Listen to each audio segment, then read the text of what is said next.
নিজের সব বড় দায়িত্ব পালন করেছো মা, তবে আজ নিজের জন্মদাত্রী মায়ের পাশে আমি কেন থাকতে পারবো না? আমি নিজের আত্মসম্মান বিসর্জন দিয়ে কোনোদিনও আপনার ছেলের গলায় মালা দেব না। 1 সপ্তাহের মাঝেই আপনার সব টাকা ফিরিয়ে দেবো। দিদি, বিক্রম তো তোকে কোনোদিনও কোনো জোর করেনি। ও তো নিজের খাঁটি ভালোবাসার টানেই বারবার এই ছোট গায়ে ছুটে আসে।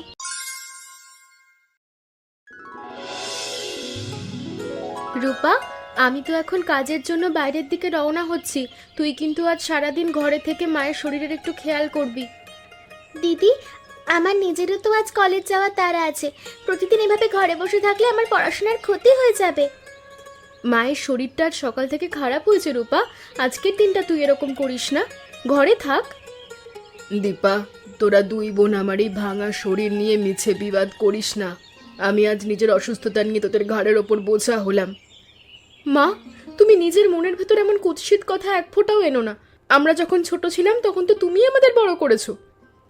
তখন তো আমার শরীরে জোর ছিল, এখন এই বিছানায় অসাড় হয়ে পড়ে থেকে তোদের আমি কোনো সুখ দিতে পারি না। কোনো রকমের অভিযোগ ছাড়া তুমি নিজের সব বড় দায়িত্ব পালন করেছো মা, তবে আজ নিজের জন্মদাত্রী মায়ের পাশে আমি কেন থাকতে পারবো না? দিদি, একদম সত্যি কথা বলেছে মা।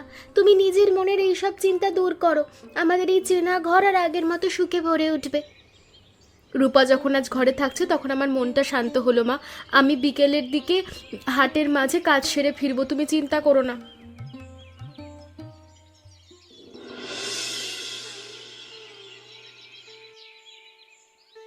দীপা, তুই সাত সকালে একলা কোথায় যাচ্ছিস? তোদের বাড়ির খবর নেওয়ার জন্য আমি দিন ধরে পথে অনেক দিন ধরে অপেক্ষা করছিলাম। হ্যাঁ কানাই বাবু, আমি তো ওদিকের বড়বাবুদের ঘরের কাজের জন্য যাচ্ছি। আমাদের সংসারের সব খবর তো এখন মোটামুটি একরকমের ভালোই আছে। তুই তো এখন বড় যুবতী মেয়ে হয়েছিস দীপা। আমার ছেলে রঞ্জন তোকে পছন্দ করে। আমি তোদের এই বিয়ের প্রস্তাব নিয়ে এসেছি আর কি। কানাই বাবু, আপনি এসব কথা নিজের মুখে বলা বন্ধ করুন। আপনার ছেলের সাথে বিয়ের কোনো ইচ্ছেই নেই আমার মনে। তুই উঠ করে আমার মতো একজন ধনী মানুষের প্রস্তাব এভাবে ফিরিয়ে দিস না দীপা। রঞ্জন তোকে সুখে আর শান্তিতে রাখবে রে। গ্রামের সব সাধারণ মানুষ তো রঞ্জনের ওইসব খারাপ স্বভাবের কথা ভালো করেই জানে। আমি নিজের চেনা জীবন কোনোভাবেই নষ্ট হতে দেব না। আমার ঘরে তো ধানের বড় গোলা আর কাঁচা টাকার কোনো কমতি নেই। সেখানে গেলে তোর এই অভাবের সংসার এক নিমেষে বদলে যাবে। টাকার লোভে অন্ধ হয়ে আমি কোনোদিনও নিজের আত্মসম্মান বিসর্জন দেব না কানাই বাবু। আপনি অন্য কোনো ভালো ঘর থেকে নিজের ছেলের বিয়ে দিন। গীতা, আমি জরুরি একটা কাজের জন্য পথের ধারে তোর চেনা মুখটা দেখবার জন্য অনেকক্ষণ ধরে অপেক্ষা করছিলাম রে। কানাই বাবু, আপনি ভর দুপুরে পথের এক কোণে দাঁড়িয়ে কি চিন্তা করছেন? একটু পরিষ্কার করে বলুন তো। আমি আজকে সকালে দীপার কাছে আমার ছেলের বিয়ের প্রস্তাব নিয়ে গিয়েছিলাম, কিন্তু সেই মেয়ে অহংকার দেখিয়ে আমার কথা বারণ করে দিল। ছি ছি কানাই বাবু, আপনি নিজেই বুড়ো বয়সে দীপাকে কেন বিয়ে করতে যাবেন? ও তো আপনার পেটের সন্তানের মতো। গীতা, তুই কি একবার পাগল হয়ে গেলি নাকি? আমি কেন নিজের এই বয়সে অভাবী ঘরের মেয়েকে আবার বিয়ে করতে যাব বলতো? তবে আপনি দীপার এই বিয়ের কথা নিজের মুখে কেন তুলছেন কানাই বাবু? আমি তো নিজের মনে ভালো করে বুঝতে পারছি না। বিয়ে তো করবে আমার চেনা ছেলে রঞ্জন। সে তাকে পছন্দ করে। তুই তো দীপার মায়ের সাথে ভালো মেলামেশা করিস, তাই না? আচ্ছা কানাই বাবু, এই বড় কথা আপনি আমাকে আগে কেন বলেননি? আমি আজ বিকেলেই শান্তি দেবীর ঘরে গিয়ে ব্যবস্থা করছি। তুই যদি শান্তি দেবীকে বুঝিয়ে দীপাকে ওই রঞ্জনের চেনা ঘরে আনতে পারিস, তবে আমি তোকে ভালো একটা উপহার দেব।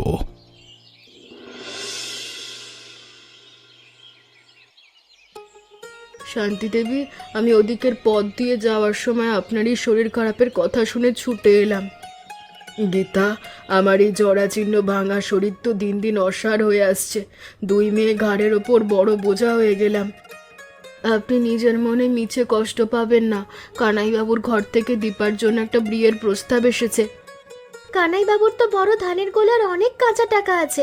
ওদিকের ঘরে রাজপুত্র রঞ্জন কি সত্যি দিদিকে পছন্দ করবে? হ্যাঁ রূপা, কানাইবাবুর ছেলে রঞ্জন দীপাকে নিজের মনে ধরেছে। এই ঘরে দীপার বিয়ে হলে আপনাদের অভাব অনটন থাকবে না। মা, প্রস্তাবটা কিন্তু এক ফোঁটাও মন্দ নয়। দিদিকে বুঝিয়ে রাজি করিয়ে দেখো, আমাদের এই কষ্টের দিনগুলো এক নিমেষে দূর হয়ে যাবে। রূপা একদম খাঁটি কথা বলেছে। দীপার ভবিষ্যৎ যেমন হবে, তেমনি ভালো ভালো শহরের ডাক্তার দেখিয়ে আপনার চিকিৎসাও হবে। কানাইবাবুর ঘরের এমন বড় লোভনীয় প্রস্তাবে আমাদের মতো গরিবের না বলার তো কোনো রাস্তা নেই গীতা। আমি দীপার সাথে কথা বলবো।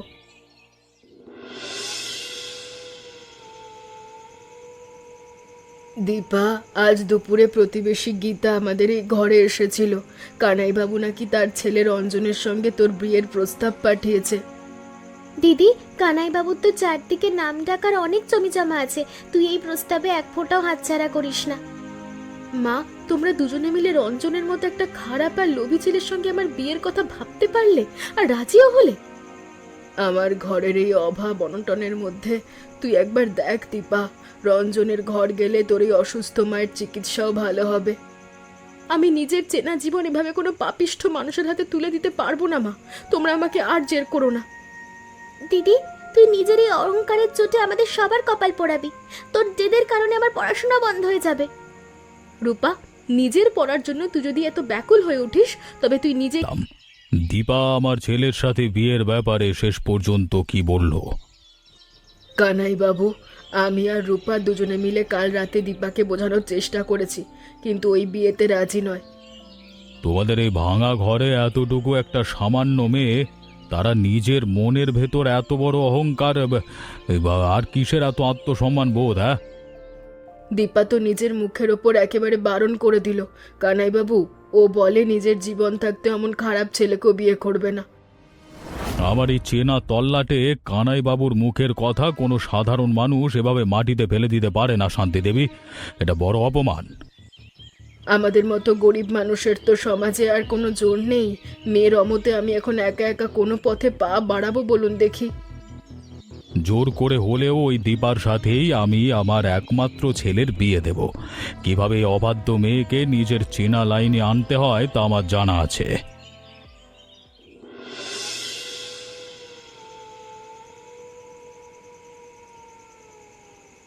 মা, আজ বাজারে সারাদিন খাটুনির পরেও কোনো ভালো কাজ পাইনি, তাই রাতে কারোর জন্য কোনো ভালো খাবার আনতে পারিনি। একটু মুড়ি এনেছি। দিদি, তুই এই সামান্য শুকনো মুড়ি আমাদের সবার হাতের সামনে নিয়ে এলি? এইটুকু খাবারে কি তিনজনের পেট ভরে? দীপা, ঘরের এই চরম অভাবের দিনে তুই আমাদের ওপর রাগ করে আছিস রে? কানাই বাবুর ওই বড় প্রস্তাবে রাজি হলে মন্দ হতো না।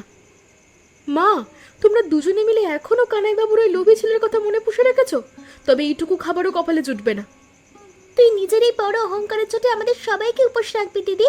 রঞ্জনের ঘরে গেলে আজ আমাদের কত ভালো খাবার জুটতো। রূপা, তুই নিজের এই চেনা মুখটা বন্ধ কর। এইটুকু মুড়ি আর বাটিতে মেখে সবার সামনে দিচ্ছি, খেলে খা, না খেলে না খেয়ে উপোস করে থাক। তোরা দুই বোন মিলে আর বিবাদ করিস না। কপালে যা আছে তাই হবে। এখন এইটুকু খেয়ে রাত পার কর। দিদি যখন নিজের হাতে খাবারটা মাখলো তখন আর মিছে কথা বাড়িয়ে লাভ নেই। আমরা সবাই মুড়ি খেয়েই শুয়ে পড়ি।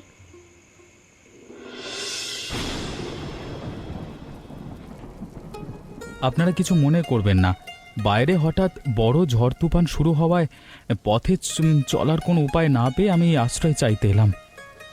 আপনি নিজের মনের ভেতর কোনো ভয় রাখবেন না। আমাদের এই ভাঙা গড়ে কোনো পুরুষ মানুষ না থাকায় আপনাকে দেওয়ার মতো কোনো শুকনো কাপড়ও নেই। শুকনো কাপড়ের কোনো প্রয়োজন নেই। আমি হেরিকেনের আলোর চিলতে আগুনের পাশে বসলেই আমার গায়ের সব ঠান্ডা এক নিমেষে দূর হয়ে যাবে। আপনি যখন এত বড় ঝড়ের মাঝে আমাদের এই গরিবের ঘরে এলেন, তখন আমাদের সাথে এই বাটির সামান্য চিলতে মুড়ি একটু খেয়ে দেখুন। আপনারা ভালো মানুষ। এ অসময়ে আমার মতো একজন অচেনা পথচারীকে নিজেদের রাতের খাবারের অংশ দিতে চাইছেন। হ্যাঁ, আমি আর নাকচ করব না। আমাদের ঘরে তো আর কোনো ভালো খাবার নেই। আপনি এই মুড়িটুকু খেয়ে নিজের ভেতরের ক্লান্তি দূর করুন।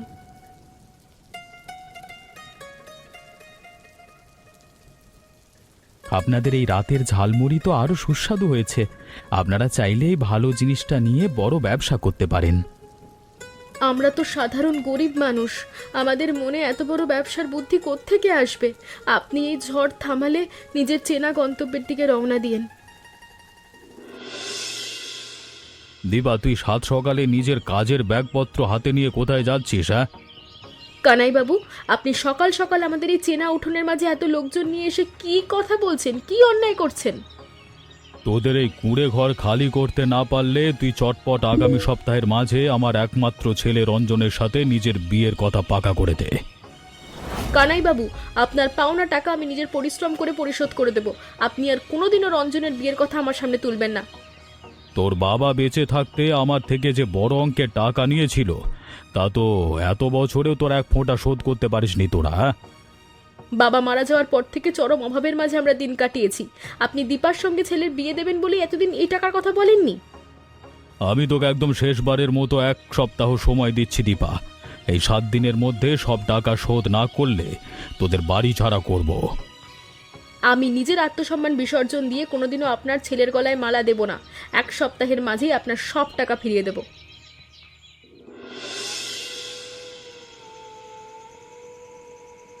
দীপা, কানাইবাবু তো আমাদের 1 সপ্তাহের বড় সময় দিয়ে গেল রে। এখন এতগুলো টাকা কোত্থেকে জোগাড় করব? দিদি, তুই যদি নিজের জেদটা একপাশে সরিয়ে রঞ্জনকে বিয়ে করতিস তবে আজ আমাদের বাড়ি ছাড়ার ভয় থাকতো না। রূপা, তুই এখনো নিজের মনেই রঞ্জনের ভালো মানুষের রূপ দেখেছিস। ও একেবারে ভালো ছেলে নয়, ও একটা চরম লোভী ধরিবাজ ছেলে। কিন্তু দিদি, আমাদের নিজেদের তো মাথা গোজার মতো অন্য কোনো আশ্রয় নেই। এই ঘর হারালে আমি নিজের পড়াশোনা কিভাবে? তোর দিদি বেঁচে থাকতে তোর এই পথের ধুলোয় কোনোদিনও নামতে হবে না। ভুল হয়ে গেছে দিদি, আমি নিজের স্বার্থের কথা ভেবে তোকে বারবার নরকের দিকে ঠেলে দেওয়ার চেষ্টা করেছি। তুই নিজের ভুলটা একদম খাঁটি মনে বুঝতে পেরেছিস রূপা। চল আমরা দুজনে মিলে একটা বড় খুঁজি। দিদি, গত রাতে ঝড়ের মাঝে আসছে ছেলে বিক্রম আমাদের হাতে ঝালমুড়ির প্রশংসা করেছিল আর ব্যবসার কথা বলেছিল না।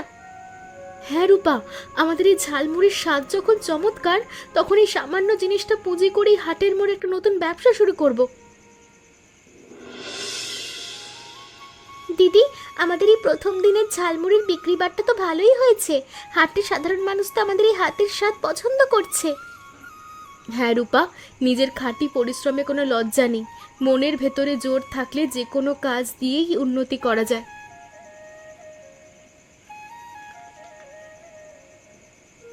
আপনার এই সন্ধ্যের মাঝে রাস্তার ধারে এমন এক ঝালমুড়ির দোকান খুলে বসেছেন, আপনাদের এই বড় সাহস দেখে আমার ভালো লাগলো।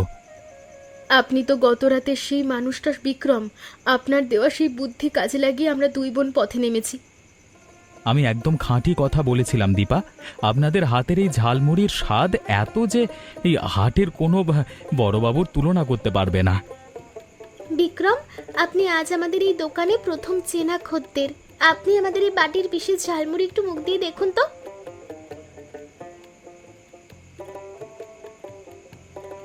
বাহ, আপনাদের হাতের এই মুড়ি তো আজকে আগের চেয়েও সুস্বাদু আর ঝাল হয়েছে। আমি 1 ঠোঙা মুড়ি কিনে চটপট নিজের শহরের দিকে যাব। আমরা তো সামান্য গরিব মানুষ। আপনার মতো শহরের বড় বাবুরা আমাদের এই ছোট কাজের প্রশংসা করলে আমাদের মনের বল বাড়ে। রূপা, তুই চটপট ওদিক থেকে হাত বাড়িয়ে মাকে গাড়ির ওপর শোয়া। মায়ের সারা শরীর যে বরফের মতো হিম হয়ে যাচ্ছে। দিদি, আমি মায়ের পা দুটো শক্ত করে ধরেছি, তুই মাথাটা সাবধানে তোল। আমরা চটপট করে ওদিকে বড় হাসপাতালের দিকে রওনা হই।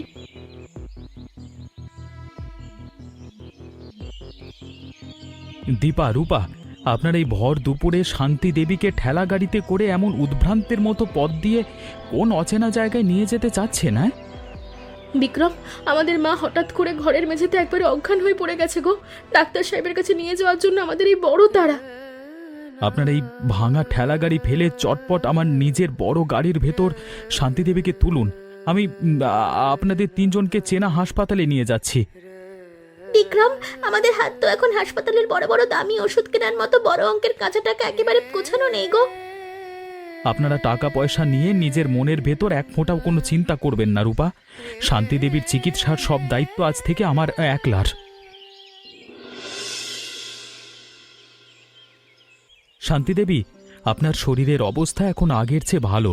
শহরের বড় ডাক্তারবাবু বললেন আর কটা দিন নিয়ম করে ওষুধ খেলেই আপনি পুরোপুরি সুস্থ হয়ে উঠবেন।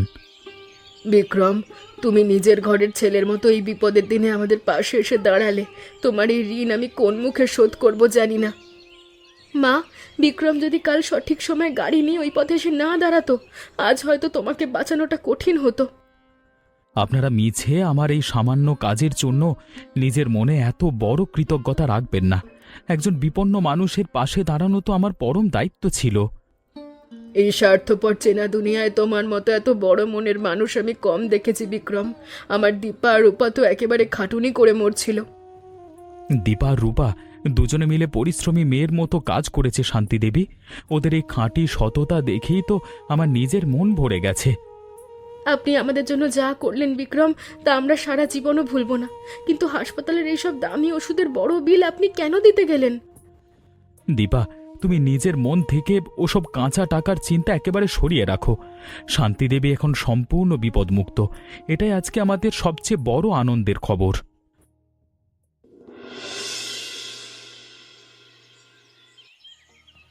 শান্তি দেবী, তোদের এই এক সপ্তাহের বড় সময় তো আজকে একেবারে শেষ হয়ে গেল। এবার আমার সব পাওনা টাকা শোধ করো, না হলে এই চেনা বাড়িঘর ছেড়ে দাও। কানাইবাবু, আপনি আমার অসুস্থ মায়ের সামনে দাঁড়িয়ে আর অপমানজনক কথা এক ফোঁটাও বলবেন না। আমরা কোনো চোর বা জোচ্চোর নই।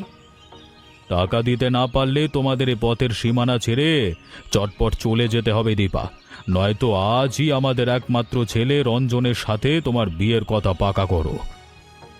কানাইবাবু, আপনি নিজের মুখের এসব অন্যায় আর লোভী কথা এক্ষুনি বন্ধ করুন। এই নিন আপনার সেই বাবার আমলের পুরনো পাওনা ধারের টাকা। তুই আবার কোত্থেকে এলি রে জোয়ান ছেলে? তুই অভাবী ঘরের মানুষের এত বড় অঙ্কের টাকা নিজের পকেট থেকে কেন দিতে যাবি বলতো? আমি শান্তি দেবীর ঘরের সব দায় নিজের কাঁধে নিয়েছি কানাইবাবু। আজকে থেকে দীপা আর রূপার দিকে চোখ তুলে তাকানোর কোনো অধিকার আপনার বা আপনার ছেলে রঞ্জনের নেই। বিক্রম, আপনি এতগুলো কাঁচা টাকা এই অভিমানুষের মুখে ছুড়ে দিয়ে আমাদের এত বড় ঋণের জালে কেন জড়ালেন? কানাইবাবু, আপনি নিজের হাতের এই সব টাকা ভালো করে গুনে নিয়ে চটপট উঠান থেকে নিজের পথ দেখুন, আর কোনো দিনও এই ঘরের সীমানায় আসবেন না।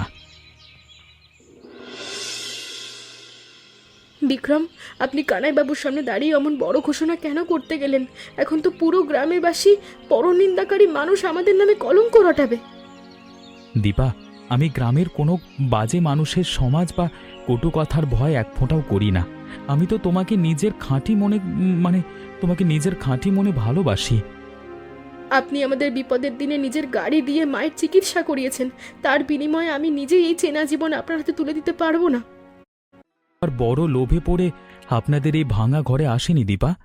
আমি তো তোমাকে অনেক আগে থেকেই নিজের করে ধরে রেখেছি। দিদি, বিক্রম তো তোকে কোনোদিনও কোনো জোর করেনি। ও তো নিজের খাঁটি ভালোবাসার টানেই বারবার এই ছোট গায়ে ছুটে আসে। হ্যাঁ দীপা, সেদিন রাতের ওই তীব্র ঝড় বৃষ্টির মাঝেও আমি শুধু তোমার এই চেনা মুখের চিলতে হাসি দেখা পাবো বলেই এই কুঁড়ে ঘরের দুয়ারে এসেছিলাম। কিন্তু বিক্রম, আপনি হলেন শহরের এক বড় বাবু, আর আমি রাস্তার ধারে ঝালমুড়ি বিক্রি করে একটা সামান্য মেয়ে। আমাদের তো কোনো মিল নেই। নিজের সৎ পরিশ্রমে কোনো দিনও কোনো মানুষের সম্মান ছোট হয়ে যায় না দীপা। আমি তো তোমার এই সাহসী রূপ দেখেই নিজের মন সঁপেছি।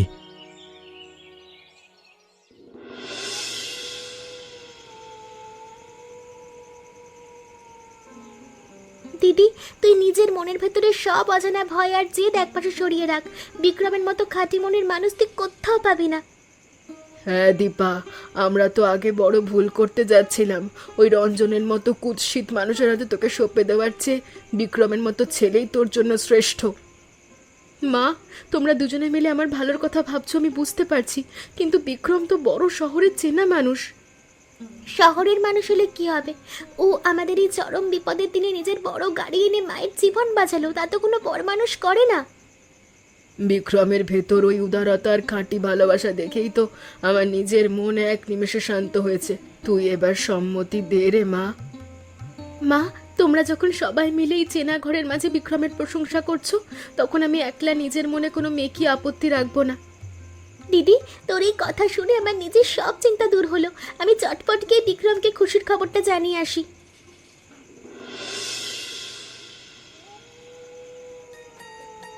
বিক্রম, আমাদের এই নতুন জীবনের শুরুতে আমি একটা কথা পরিষ্কার জানিয়ে রাখি, মায়ের যাবতীয় চিকিৎসার খরচ কিন্তু আজ থেকে আমি বহন করব। দীপা, তুমি নিজের মনে কোনো দ্বিধা রেখো না। আমি অবশ্যই তোমাদের এই রাস্তার ধারে ঝালমুড়ির ব্যবসা বড় করতে সব রকমের সাহায্য করব। বিক্রম, আপনি আমাদের এই ছোট কাজের পাশে এভাবে ছায়ার মতো থাকবেন শুনে আমার নিজের মনের বল অনেকটা বেড়ে গেল। তোমরা দুই বোন মিলে পথের ধারে যেভাবে নিজেদের সততা দিয়ে ঝালমুড়ির ব্যবসা গড়েছ, আমি সব সময় তোমাদের সেই সাহসী কাজের পাশে আছি। নিজের পরিশ্রমে মাথা উঁচু করে বাঁচার যে আনন্দ, তা আমি আপনার মতো একজন খাঁটি মানুষের পাশে এসে ভালো করে বুঝতে পারলাম। আমাদের এই ছোট পরিবার আবার আগের মতো মিল আর শান্তি ফিরে এসেছে দিদি। আজ থেকে আমাদের আর কোনো অভাব অনটনের ভয় নেই। চলো দীপা, রূপা, আমরা সবাই মিলে আমাদের এই নতুন দিনের কাজের জন্য আর ঝালমুড়ির ব্যবসার নতুন দোকান গোছাতে আজকে সকাল সকাল রওনা হই।